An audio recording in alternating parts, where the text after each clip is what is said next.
So her employment status doesn't matter. It doesn't matter where she works. She could go on to be an attorney. She could be unemployed. She could go work at a restaurant. It don't matter. She has to be in front of the House Oversight Committee on April 14th for that deposition. All right. Attorney General Pam Bondi is in big trouble after being let go by Donald Trump. No, we did not get leaked photos of her husband with big breasts.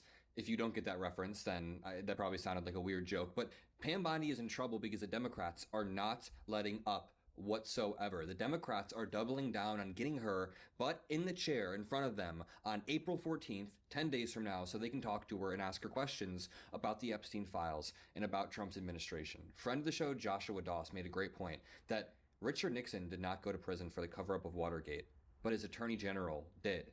Richard Nixon didn't go to prison for the cover-up of Watergate. His chief of staff did. The people around him did, and we can hold them accountable. I'm going to break this all down throughout this video. Make sure you drop a like. Make sure you subscribe to the Adam Mockler feed for more breaking news content. We're so close to 2 million subscribers.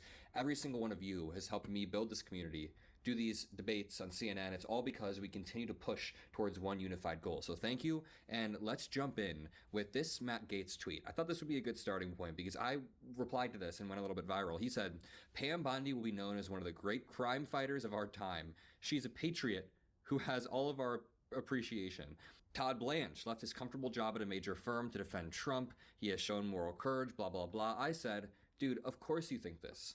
Of course you're gonna defend Pam Bondi after you're the one who literally resigned your House seat in Florida because there was an ethics report that was about to come out detailing how you allegedly paid minors for sex and gave them drugs and extorted them and gave them gifts and said you were going to pay off their debt or whatever the hell. So incredibly disturbing. This Republican Representative Matt Gaetz was being investigated for this. He resigned. Speaker of the House Mike Johnson actually played cover for him.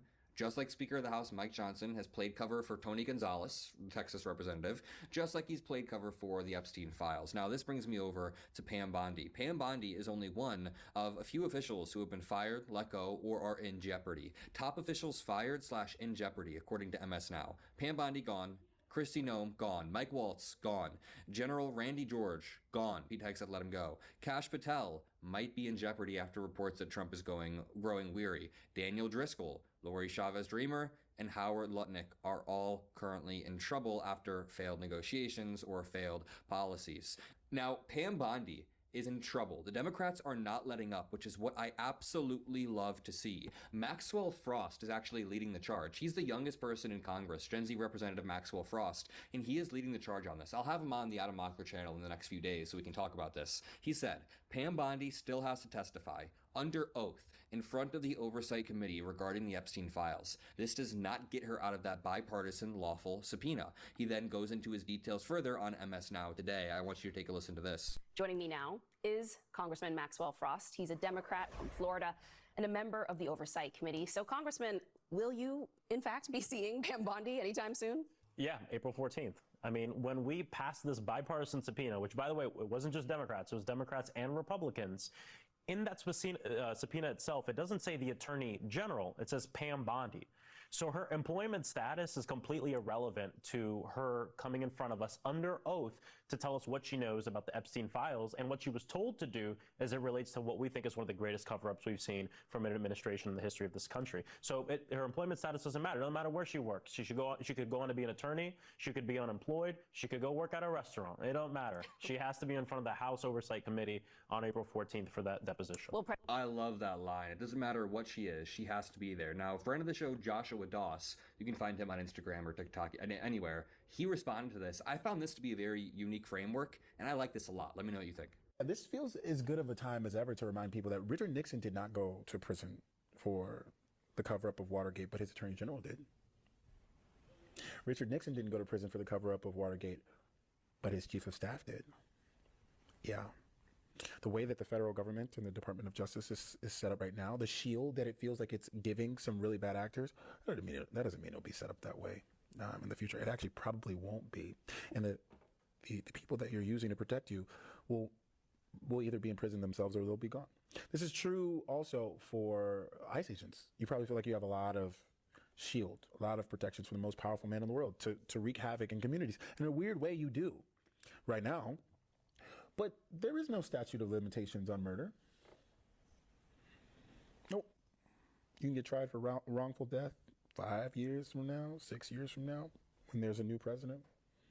It's just something to think about, you know? The shadow you hide in might disappear with the rising sun. Very, very well said. And we have Democrats out there aggressively going for this. In fact, I think it should be a litmus test for Democratic candidates in 2028. I want to be very clear.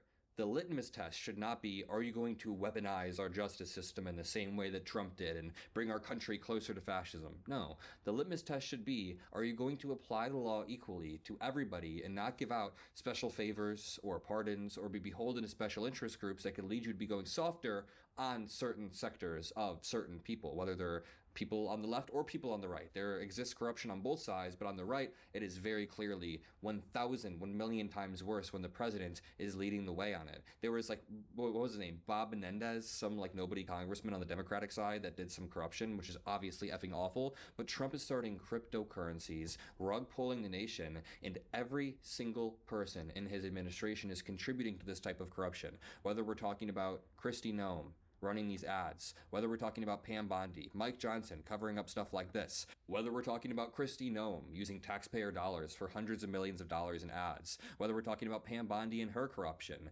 Kash Patel and his corruption, basically continuing to steal money from the American people to go travel around. Listen to Maxwell Frost on this. We asked her multiple times, are you going to come and speak with us under oath? She would not say yes.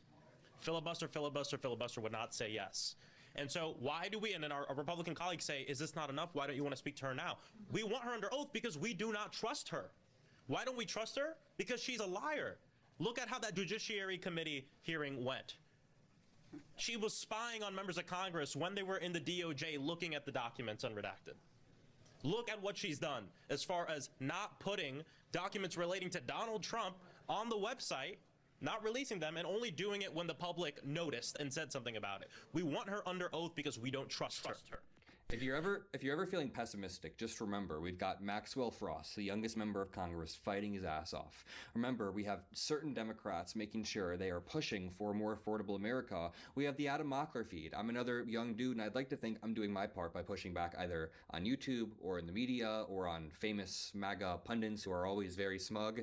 You know, I like to push back, and I think that we're building a better future in doing so. I think it's very, very important that we make sure the next administration is applying all standards equally. Project 2029, we have a few names we're thinking of, maybe Project North Star or The Mandate in all caps. We have a few different names, but we want to mandate a platform in which Democratic candidates have to be willing to weed out corruption, like special interest groups. People like Pam Bondi should not be in the government.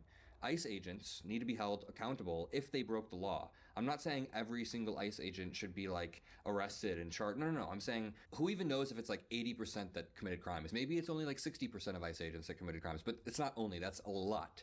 A lot of ICE agents were committing crimes on a daily basis. They need to be held accountable. I'm going to leave it there. I'm about to see Project Hail Mary, the movie, at the movie theater. You guys are going to be seeing a beautiful debate show coming out on the Adam Mockler channel very soon, so subscribe. I'll see you all later. Peace out.